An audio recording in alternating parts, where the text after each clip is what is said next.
Assalamualaikum warahmatullahi wabarakatuh. Di sini kami akan menyampaikan uh, ITS dari PPL, yaitu Sistem Informasi Pembelajaran Teknik Informatika, yang disingkat SIPTIK. Sebelum itu perkenalkan dulu, nama saya Arvendes Diko. Dan saya Dara Madila. Nah, langsung saja ke PPT-nya, di mana yang pertama adalah latar belakang dari pembuatan SIPTIK sendiri, itu di mana proses pembelajaran di PSTI itu masih bersifat konvensional dengan materi kuliah yang tersebar di berbagai platform, sehingga itu sulit diakses. Belum adanya wadah yang terpusat menjadi kendala dalam distribusi materi. Karena itu, dikembangkanlah SIPTI ini, sistem berbasis web, yang memudahkan dosen dan mahasiswa dalam mengelola serta mengakses materi pembelajaran secara efisien.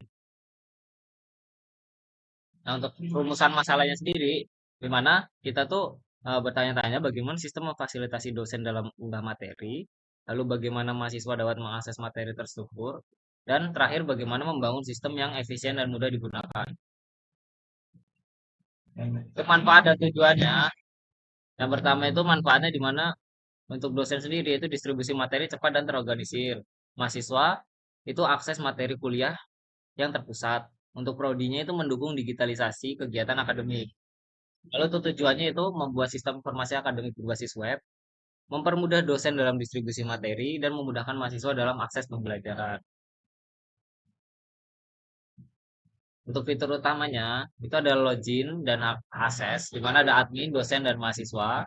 Lalu yang kedua ada manajemen pengguna dan mata kuliah. Untuk ketiga ada upload, edit, hapus materi, PDF, PPT, doc, video. Yang keempat ada akses dan unduh materi oleh mahasiswa. Yang kelima ada pencarian materi. Yang keenam ada keamanan dan validasi data. Untuk kebutuhan fungsional, kebutuhannya ini kami ringkas saja, di mana kebutuhan fungsional itu yang pasti ada login, kelola user dan mata kuliah, upload materi dan unduh, dan pencarian materinya. Untuk non fungsional sendiri itu UI yang mudah digunakan, aman, cepat, responsif, dan dapat diakses 24/7 dari berbagai perangkat. Nanti kita akan dijelaskan oleh Dara. Silakan. Baik, untuk perencanaan proyek sendiri, kami memiliki estimasi waktu dan juga jadwal. Jadi yang pertama untuk analisis kebutuhan. Kegiatannya itu untuk melakukan observasi perkuliahan dan identifikasi kebutuhan penggunaan sistem. Durasi waktu yang kami gunakan itu 1 minggu. Lalu ada perancangan sistem, yaitu membuat rancangan use case diagram. Untuk waktu pengerjaannya itu 1 minggu.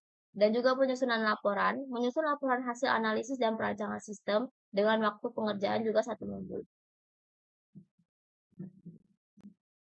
Nah, untuk estimasi biayanya sendiri, kami memiliki beberapa komponen, yaitu perangkat keras, perangkat lunak, operasional. Nah, perangkat keras ini merupakan laptop pribadi milik anggota kelompok. Dan untuk perangkat lunak, kami menggunakan VS Code, XMPP, Draw.io, Google Docs, dan juga Google Chrome. Nah, untuk operasional, itu kegiatannya observasi, analisis, dan penyusunan laporan.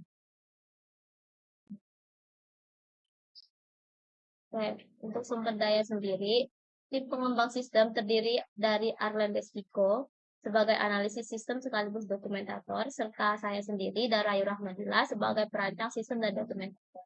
Nah, dalam proses pengembangan, tim kami menggunakan beberapa alat pendukung seperti VS Code untuk penulisan kode, SMPP sebagai server lokal, Draw.io untuk perancangan diagram, Google Docs untuk kolaborasi dokumen, dan juga Chrome sebagai browser untuk pengujian sistem.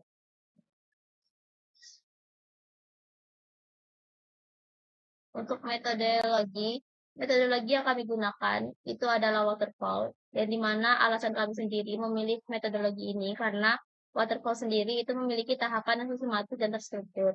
Karena prosesnya meliputi analisis kebutuhan, perancangan sistem, implementasi, kemudian menggunakan metode black box serta pemeliharaan. Nah, karena di sini kita tidak sampai implementasi, jadi prosesnya itu meliputi analisis kebutuhan dan juga perancangan sistem.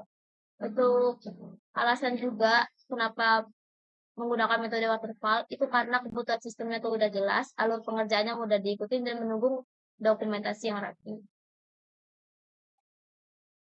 Nah, ini ada use case diagram yang kami buat.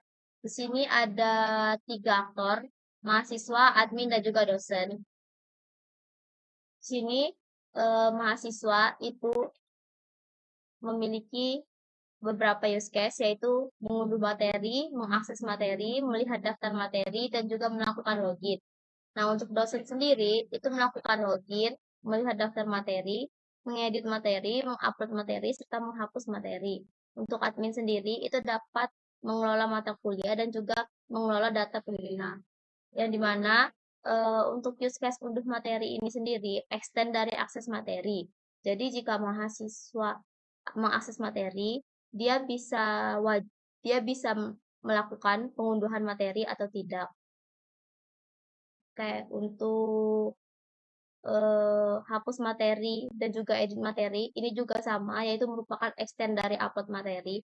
Jadi ketika dosen sudah mengupload materi, dosen bisa melakukan pengeditan materi atau penghapusan materi.